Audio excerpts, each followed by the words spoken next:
Hello everyone, welcome back to my channel. और आज की इस वीडियो के अंदर हम देखने वाले हैं मॉलिक्यूलर ऑर्बिटल थ्योरी, जो कि हमारा लेक्चर 1 रहेगा। तो इसके अंदर हम पढ़ने वाले हैं इंट्रोडक्शन एंड पोस्टुलेट्स। सिर्फ बेसिक्स हम इस वीडियो के अंदर देखेंगे। तो चलिए सबसे पहले हम देख लेते हैं पोस्टुलेट्स हमारे क्या रहते हैं एमओटी के। तो एमओटी जो है ये molecular orbital theory, it was given by Mulliken and Hund के द्वारा ये दी गई थी। अकॉर्डिंग टू एमओटी जितने भी आपके न्यूक्लियाई रहते हैं और जितने भी आपके वैलेंस इलेक्ट्रॉन्स रहते हैं, so valence electrons are associated with all the nuclei in the molecule. जो भी आपका मॉलिक्यूल है उसके अंदर जितने भी हमारे न्यूक्लियाई प्रेजेंट होते हैं, तो जो भी वैलेंस इलेक्ट्रॉन्स हैं वो सबके साथ में ही क्या रहते हैं, एसोसिएटेड रहते हैं। तो फर्स्ट पॉइंट इसके अंदर हम क्या पढ़ते हैं, जो कि हमारा सबसे बेसिक चीज है, that is same energy and symmetry should be there. तो अगर एटॉमिक ऑर्बिटल्स कंबाइन कर रहे हैं इसके अंदर, तो उनकी एनर्जी क्या होनी चाहिए, एकदम सिमिलर होनी चाहिए। और क्या होनी चाहिए, सिमेट्री होनी चाहिए इनके अंदर।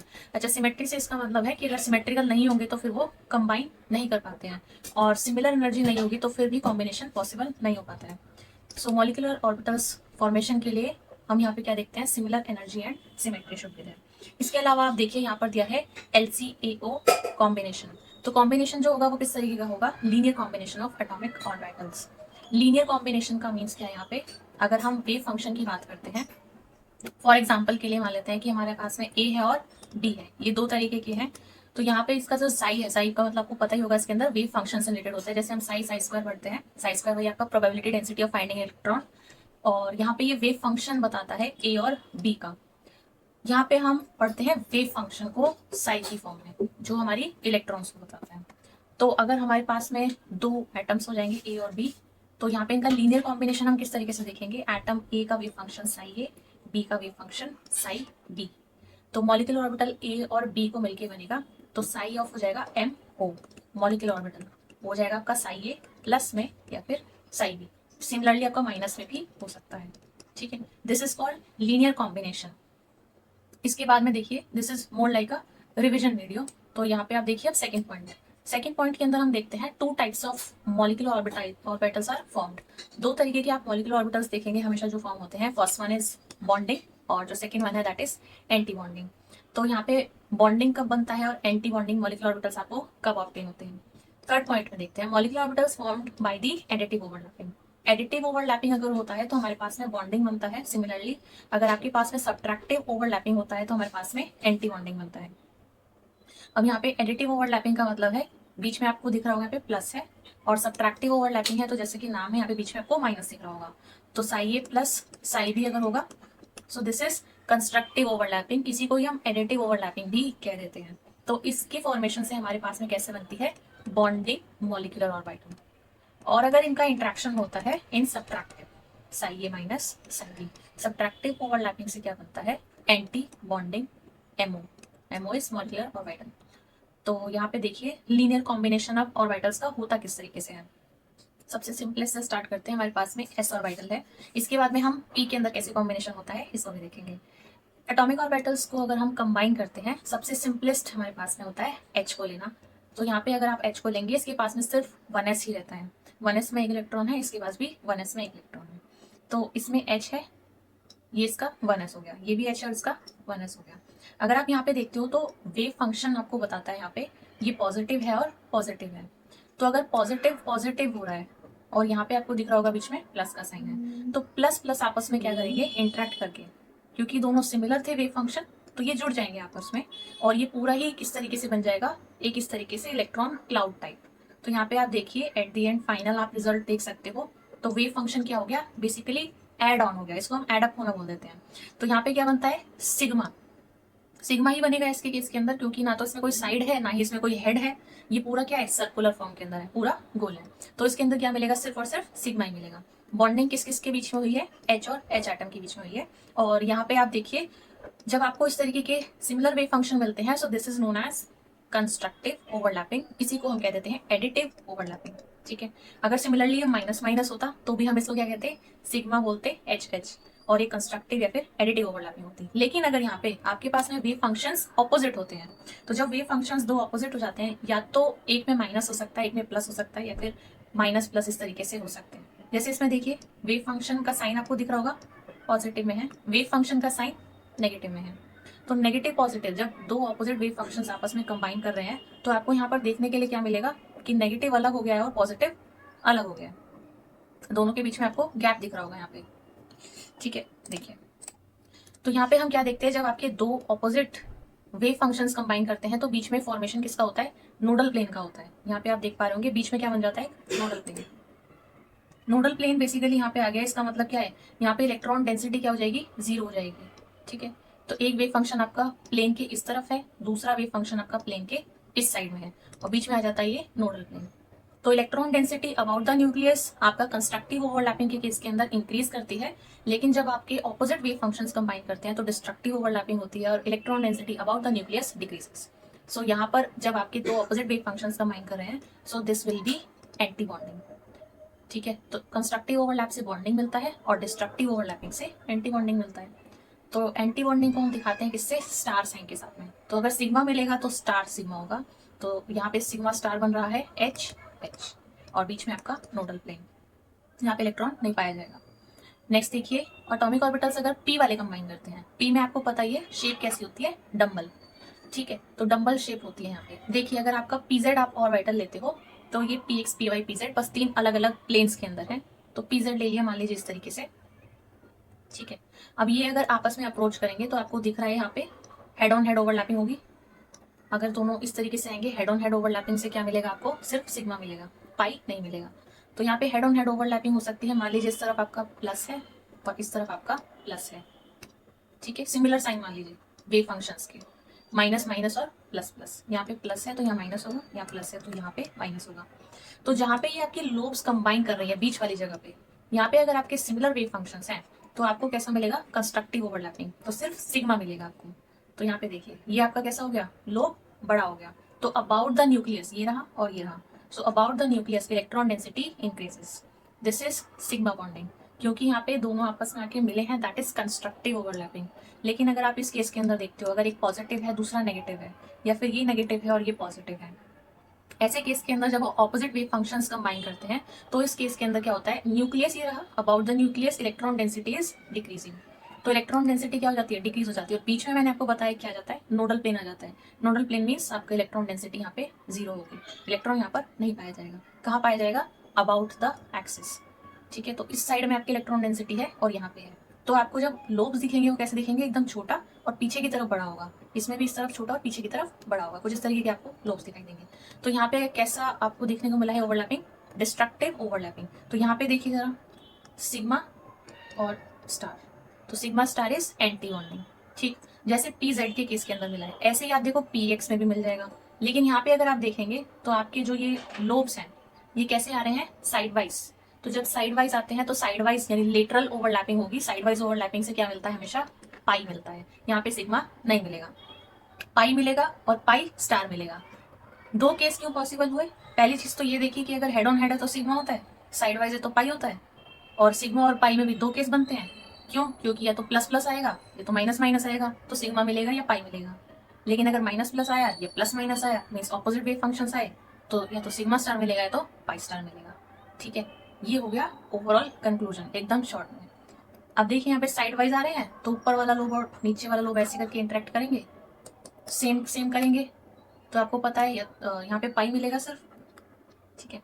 लेकिन अगर ये माइनस है और ये वाला नीचे प्लस है और ये वाला माइनस है ये वाला प्लस है, तो ऑपोजिट अगर कंबाइन कर रहे हैं इस तरीके से तो आपको पता ही है कि क्या बन जाएगा, फिर पाई स्टार बन जाएगा।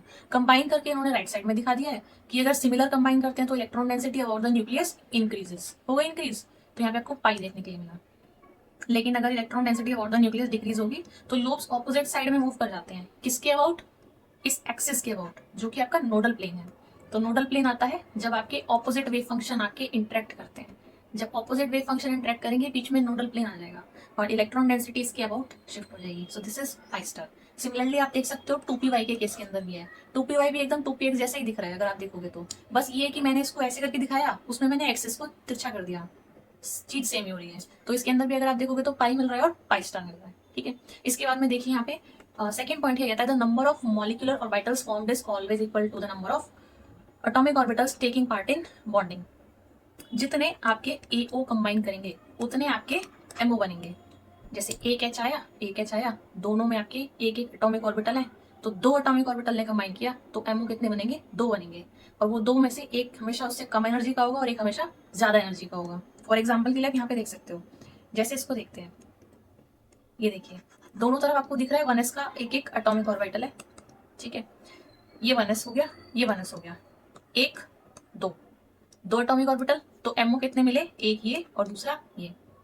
अच्छा, इसकी एनर्जी यहाँ पे थी, अगर आप लेफ्ट साइड में देखो ना, ये एनर्जी का ग्राफ है, ऊपर जाने पे एनर्जी बढ़ रही है, तो जो लोअर इन एनर्जी होगा वो क्या होगा, स्टेबल होगा। जितना आप ऊपर जाओगे तो वो अनस्टेबल होता जाएगा। तो इनकी एनर्जी कितनी थी, इस वाले लेवल पे थी।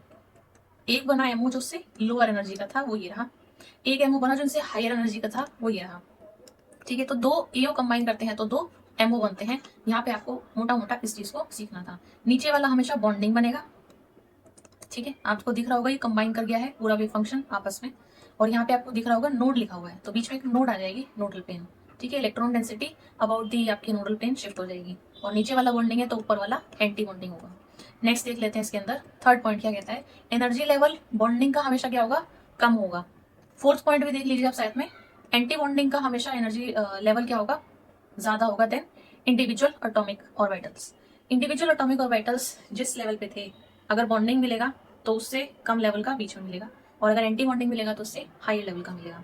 अच्छा, अगर एनर्जी जिस ऑर्बिटल का कम है, अगर उसमें इलेक्ट्रॉन्स प्रेजेंट होंगे तो वो मॉलिक्यूल को स्टेबलाइज करेंगे। So electrons present in bonding MO, ये रहा आपका लिखा हुआ, electrons present in bonding molecular orbital stabilize the molecule. तो अगर बॉन्डिंग में मॉलिक्यूलर ऑर्बिटल के अंदर इलेक्ट्रॉन ज्यादा है तो मॉलिक्यूल स्टेबल है, एग्जिस्ट करेगा। लेकिन अगर एंटी बॉन्डिंग में ज्यादा होंगे तो मॉलिक्यूल एग्जिस्ट ही नहीं करेगा इसके अंदर। So electrons present in bonding stabilize the molecule, similarly electrons present in anti bonding destabilize the molecule. Fifth point के अंदर देख लीजिए यहाँ पे, मॉलिक्यूलर ऑर्बिटल्स जो पार्टिसिपेट नहीं करते हैं बॉन्डिंग के अंदर उन्हें नॉन बॉन्डिंग कहा जाता है। ये आप पढ़ ही चुके होंगे कि जो पार्ट लेगा वो तो बॉन्डिंग है, एंटी बॉन्डिंग बनाएगा, लेकिन जो पार्ट नहीं लेगा इसके अंदर वो आपका नॉन बॉन्डिंग मॉलिक्यूलर ऑर्बिटल्स कहलाते हैं। अगर वो बॉन्डिंग में जा ही नहीं रहा तो जहां पे था वहीं रह जाएगा, तो वो जो बीच का एमओ डायग्राम होता है उसके सेंटर में आपको दिखाई देगा और सेम ही लेवल पे होगा। आगे हम एक एमओ डायग्राम देखेंगे, उसके अंदर आप देख सकते हो, ठीक है। यहाँ पे देख लीजिए आप, एक डायग्राम है, यहाँ पे आपको दिख रहा होगा इंक्रीजिंग एनर्जी के अंदर, यहाँ पे 1s है, यहाँ पे 1s है, दोनों कंबाइन करेंगे दो पॉसिबिलिटी बनती हैं, एक नीचे लिखी गई है, एक ऊपर लिखी गई है। जो नीचे वाली है वो स्टेबल वाली है और ऊपर वाली जो है वो थोड़ी अनस्टेबल कंडीशन के अंदर है। देखिए, अगर ये दोनों ऐड होते हैं तो आपको पता है कंस्ट्रक्टिव से क्या मिलता है, बॉन्डिंग। और अगर दोनों सब्ट्रैक्ट होते हैं, सब्ट्रैक्ट का मतलब क्या है, यहाँ पे वेव फंक्शन के इंटरेक्शन की बात हो रही है, तो क्या मिलता है आपको, नोड मिलती है, इसको हम एंटी बॉन्डिंग कहते हैं। ठीक, सिंपल डायग्राम के अंदर दिखाया है, ये एमओ डायग्राम नहीं है, सिर्फ समझाने के लिए यूज किया गया है। अब आप इसके अंदर देख लीजिए next point, atomic orbitals involve in the formation of MO. जो भी एटॉमिक ऑर्बिटल्स हैं पहले उनकी खुद की एक आइडेंटिटी थी, लेकिन बॉन्ड फॉर्मेशन में पार्ट लेने के बाद में उनकी खुद की आइडेंटिटी लूज हो जाती है, क्योंकि उसमें एमओ फॉर्म कर लिया है, मॉलिक्यूलर ऑर्बिटल्स बना लिए हैं, अब दूसरे के साथ में बॉन्डिंग हो गई है, तो इसलिए खुद की आइडेंटिटी क्या हो जाती है, लूज हो जाती है। इसके बाद में हम देखते हैं मोस्ट इंपॉर्टेंट इसके अंदर, क्योंकि इसी से ही आप मैक्सिमम चीज़ों को सॉल्व कर सकते हो, इसी से आप बता सकते हो कि पैरामैग्नेटिक है या फिर डायमैग्नेटिक है, या फिर इसका बॉन्ड ऑर्डर कितना कैलकुलेट होकर आएगा, ठीक है। क्योंकि पूछा ही वही जाता है क्वेश्चन के अंदर, आपसे पोस्टुलेट्स को नहीं पूछा जाता है। इलेक्ट्रॉन्स फिलिंग, इसके अंदर ऑर्डर फॉलो करते हैं, ये तीन होते हैं, एक ऑपाउ था, एक पॉली और एक हुंस। पूरा इनका नाम को पता होना चाहिए, ऑपाउ प्रिंसिपल है, पॉली एक्सक्लूजन प्रिंसिपल है, और हुंस रूल ऑफ मैक्सिमम मल्टीप्लिसिटी है। अब सारा कंबाइन करके ये चीजें क्या कहते हैं, ऑपाउ ने क्या कहा था कि इंक्रीजिंग ऑर्डर में आपके फिल होने चाहिए एटॉमिक ऑर्बिटल्स के अंदर, जैसे 1s है, 2s है, 2p है, फिर इस तरीके से आपकी जो मेन इलेक्ट्रॉनिक कॉन्फ़िगरेशन है उसकी अकॉर्डिंग इंक्रीजिंग ऑर्डर में हमेशा इलेक्ट्रॉन्स को फिल करना होता है, ठीक है। इसके लिए भी आपको इलेक्ट्रॉनिक कॉन्फ़िगरेशन पता होनी चाहिए। इसमें आपके दो से ज्यादा इलेक्ट्रॉन्स एक ऑर्बिटल के अंदर नहीं आ सकते हैं। सारी ऑर्बिटल्स आपकी क्या होनी चाहिए, सिंगली ऑक्यूपाइड होनी चाहिए। इसके बाद में आप उनकी पेयरिंग करा सकते हो, ठीक है। एक ऑर्बिटल के अंदर आपके दो इलेक्ट्रॉन्स आएंगे और दोनों क्या होंगे, ऑपोजिट स्पिन के होंगे, सेम स्पिन के नहीं एग्जिस्ट कर सकते।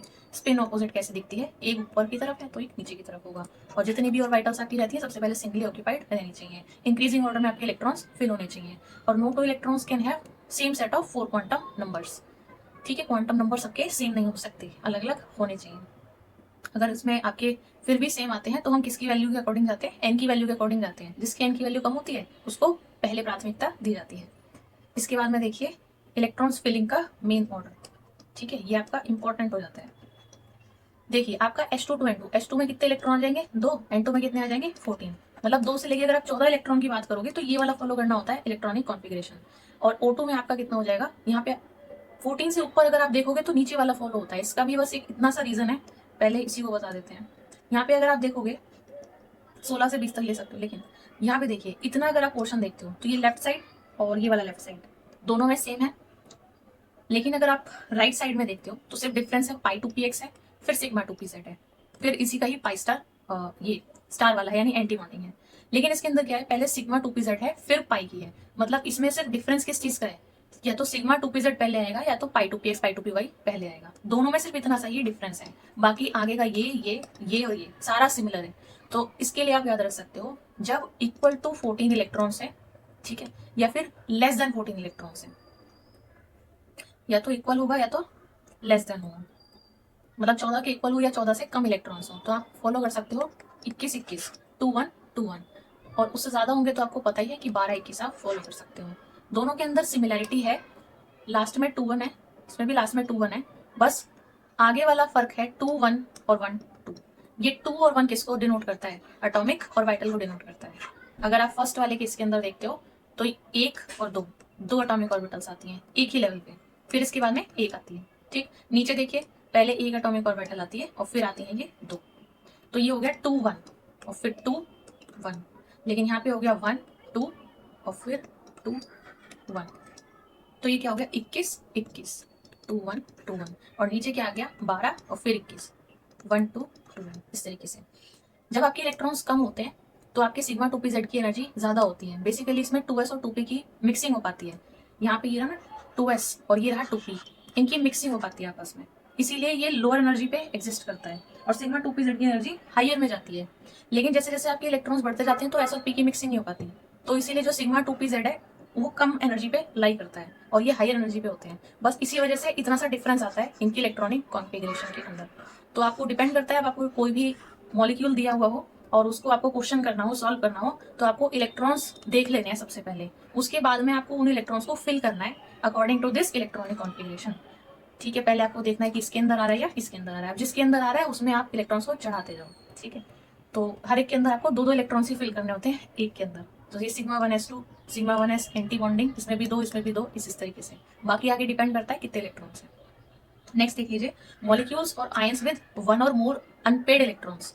अगर अनपेड होता है तो उसको पैरामैग्नेटिक बोल देते हैं, और जहाँ पे सारे पेड में हो कोई भी अनपेड ना रहे तो उसको हम क्या कह देते हैं, डायमैग्नेटिक कह देते हैं। यहाँ पे देखिए जैसे ये आपकी एटॉमिक ऑर्बिटल्स हैं, अगर इस तरीके से कोई भी सिंगली ऑक्यूपाइड इलेक्ट्रॉन रह जाता है तो इसको हम क्या कह देते हैं, पैरामैग्नेटिक। ठीक है, लेकिन अगर सबकी पेयरिंग हो जाती है, सबकी पेयरिंग हो जाती है तो उसको हम कह देते हैं डाई। डाई का मतलब ही 2 होता है, तो इसका मतलब सारे 2 2 के जोड़े में ही एग्जिस्ट करते हैं। नेक्स्ट जो मोस्ट इंपॉर्टेंट इसमें आ जाता है वो आ जाता है आपका बॉन्ड ऑर्डर कैलकुलेट करना। ये भी आप तभी कैलकुलेट कर पाओगे जब आपको इलेक्ट्रॉनिक कॉन्फ़िगरेशन लिखनी आती होगी, क्योंकि जो आप ऊपर इलेक्ट्रॉनिक कॉन्फ़िगरेशन लिखोगे इसमें आप इलेक्ट्रॉन्स को फिल कर रहे हो बॉन्डिंग के में और एंटी बॉन्डिंग के मॉलिक्यूलर ऑर्बिटल्स के अंदर। तो यहाँ पे आपको उन्हीं की नीड पड़ती है। यहाँ पे आप फिल करते हो बॉन्डिंग वाले इलेक्ट्रॉन, यहाँ पे आप फिल करते हो एंटी बॉन्डिंग वाले इलेक्ट्रॉन, और दोनों को फिल करके ही बॉन्ड ऑर्डर कैलकुलेट करते हो। तो यहाँ पे बॉन्ड ऑर्डर का फॉर्मूला बहुत आसान है। कैसे कैलकुलेट करते हैं, half of number of electron जो बॉन्डिंग में होंगे माइनस जो एंटी बॉन्डिंग में होंगे।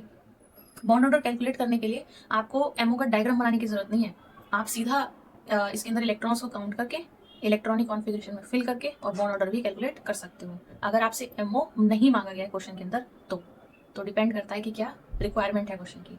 तो बॉन्ड ऑर्डर ऐसे कैलकुलेट हो जाता है NB minus NA divide by 2। ठीक है, इसकी बहुत सारी सिग्निफिकेंस है बॉन्ड ऑर्डर कैलकुलेट करने की। लास्ट पॉइंट के अंदर देखिए यहाँ पे बॉन्ड ऑर्डर से क्या पता लगता है। जैसे बॉन्ड ऑर्डर है तो वो डायरेक्टली प्रोपोर्शनल होता है बॉन्ड की स्ट्रेंथ के साथ में BS, लेकिन इनवर्सली प्रोपोर्शनल होता है बॉन्ड की लेंथ के साथ में। तो बस ये एक रिलेशन है छोटा सा, बॉन्ड ऑर्डर जितना ज्यादा उसकी स्ट्रेंथ उतनी ज्यादा होगी। स्ट्रेंथ ज्यादा है तो उसका मतलब बॉन्ड की लेंथ छोटी होगी, तो बॉन्ड लेंथ इनवर्सली प्रोपोर्शनल हो जाता है। ठीक है, अगर मान लीजिए आपने बॉन्ड ऑर्डर कैलकुलेट किया जैसे कि 2 - 2 0 ही हो गया, डिवाइड बाई 2 कुछ भी करो, तो यहाँ पे 2 - 2 ऑलरेडी 0 हो गया। मतलब इस तरीके का मॉलिक्यूल है जिसका बॉन्ड ऑर्डर 0 आ रहा है, तो बॉन्ड की स्ट्रेंथ भी तो 0 हो गई। तो यहाँ पे बॉन्ड क्या एग्जिस्ट करेगा उसके बीच में, नहीं, तो मॉलिक्यूल कभी बनेगा ही नहीं, मॉलिक्यूल डज नॉट एग्जिस्ट। तो बॉन्ड ऑर्डर कभी भी 0 नहीं आएगा, अगर वो 0 है तो मॉलिक्यूल एग्जिस्ट नहीं करता। बॉन्ड ऑर्डर नेगेटिव भी कभी नहीं होगा, negative bond order is not possible. हमेशा बॉन्ड ऑर्डर कैसा आएगा, पॉजिटिव के केस के अंदर आएगा, पॉजिटिव वैल्यू ही आएगी बॉन्ड ऑर्डर की। तो मॉलिक्यूल क्या करेगा, एग्जिस्ट करेगा, भाई कुछ तो वैल्यू होगी उसके अंदर। ठीक है, तो एग्जिस्ट करेगा, लगभग स्टेबल है। बॉन्ड ऑर्डर हम कैसे देखते हैं, जैसे +1 आएगा, +2 आएगा, +3 आएगा। जैसे 1 आया बॉन्ड ऑर्डर तो इसका मतलब क्या है कि दोनों मॉलिक्यूल जो फॉर्म हुआ है उन एटम्स के बीच में सिंगल बॉन्ड है, जैसे कि H और H। ठीक है, बॉन्ड ऑर्डर 2 आया तो उसके बीच में क्या है, डबल बॉन्ड है। तो बॉन्ड ऑर्डर आपके बॉन्ड की आपकी स्ट्रेंथ को भी बताता है। 1 आया तो सिंगल बॉन्ड है, 2 आया तो 2 बॉन्ड है, 3 आया तो ट्रिपल बॉन्ड है, इस तरीके से। तो आप देखिए बॉन्ड ऑर्डर बढ़ता जा रहा है, ठीक है, 1 2 3, यानी नंबर ऑफ बॉन्ड्स इंक्रीज होते जा रहे हैं। तो बॉन्ड की स्ट्रेंथ बढ़ेगी या नहीं बढ़ेगी? बढ़ेगी। तो यानी डायरेक्टली प्रोपोर्शनल हुआ, लेकिन स्ट्रेंथ बढ़ रही है तो ऑब्वियस सी बात है बॉन्ड की लेंथ छोटी होती जा रही होगी। तो इनवर्सली प्रोपोर्शनल किसके हो गया? बॉन्ड लेंथ के। लास्ट देख लेते हैं इसके अंदर डिफरेंस हमारे पास में आ जाता है बॉन्डिंग और एंटी बॉन्डिंग एमओ के अंदर। बॉन्डिंग कैसे बन रहा था? एडिटिव ओवरलैपिंग से। और एंटी बॉन्डिंग कैसे बन रहा था? सब्ट्रैक्टिव ओवरलैपिंग से। ओवरलैपिंग ही हो रहा है, एडिटिव और सब्ट्रैक्टिव सिर्फ इतना सा डिफरेंस है। बॉन्डिंग कैसे मिलेगा आपका? साई ए प्लस साई बी। और एंटी बॉन्डिंग कैसे मिलेगा? Sai A minus psi B. ये सिर्फ हम इलेक्ट्रॉन्स की बात नहीं करते, यहाँ पे वेव फंक्शन की बात करते हैं। इलेक्ट्रॉन्स कंट्रीब्यूट करते हैं, जो भी हमारा बॉन्डिंग एमओ बनेगा उसके अंदर हमारे बॉन्डिंग वाले जो ये इलेक्ट्रॉन्स हैं ये क्या करेंगे? बॉन्ड फॉर्मेशन में पार्टिसिपेट करेंगे। लेकिन जो भी एंटी बॉन्डिंग के इलेक्ट्रॉन्स होते हैं ये आपके बॉन्ड फॉर्मेशन में कोई पार्टिसिपेट नहीं करते, ठीक है। इसके अंदर जो भी इलेक्ट्रॉन्स हैं डिस्टेबलाइज करने वाले हैं। बॉन्डिंग वाले के अंदर आपके दिख ही रहा है, बॉन्डिंग नीचे बनता है, एंटी बॉन्डिंग ऊपर जाता है मॉलिक्यूलर ऑर्बिटल। तो बॉन्डिंग वाले की आपकी एनर्जी क्या होती है? कम होती है। एनर्जी कम है तो स्टेबिलिटी ज्यादा होगी। इसमें ऑपोजिट हो जाएगा, हाई एनर्जी पे है तो लो स्टेबिलिटी रहती है। और बॉन्डिंग वाले को हम दिखाते हैं तो सिग्मा या तो पाई, स्टार नहीं लगाते। लेकिन एंटी बॉन्डिंग के अंदर आपको स्टार लगाना होता है। सिग्मा भी बन सकता है, पाई भी बन सकता है, और सिग्मा स्टार पाई स्टार बोलते हैं इसको। Maximum electron density about the nuclei exist करती है, जो कि पूरा कंबाइन करके मैंने दिखाया था। और इसके अंदर आपकी इलेक्ट्रॉन डेंसिटी स्कैटर्ड हो जाती है अबाउट द नोडल प्लेन। यहाँ पे ये भी मेंशन कर सकते हैं कि इसमें नोडल प्लेन एग्जिस्ट करता है, ठीक है, नोड्स आती है इसके अंदर।